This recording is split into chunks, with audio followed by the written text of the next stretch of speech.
All right, so we've been working on the distributive property. Gonna throw this one out here for a video because it's got a fraction in it and sort of simplifies, but doesn't really divide evenly. So just figured it'd be a good review.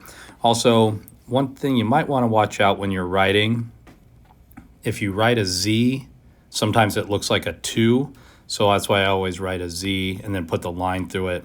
Because if I write a 2, sometimes I write a 2 or sometimes I write it quick and it starts to look like that and it gets a little confusing. So I like to write the Z with a line through it so I don't mistakenly think it's a 2.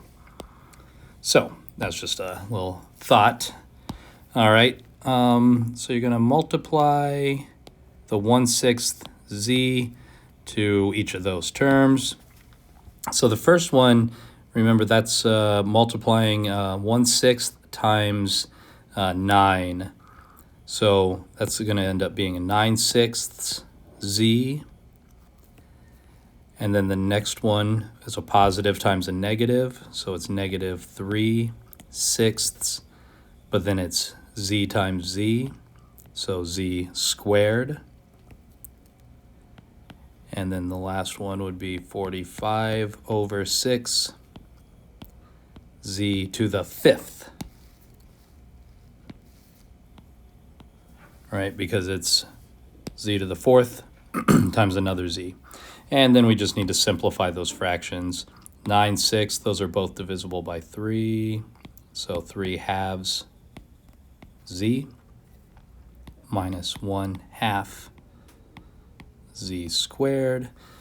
And then let's see, 45 and 6, those are both divisible by 3. So that ends up giving you 15/2 Z to the 5th. And you do see there's 2's all over this problem. That's why I kind of made that note about the Z and the 2's to make sure you don't accidentally get those mixed up. So the Z with the line through it is just a little helpful tip I've discovered over the years.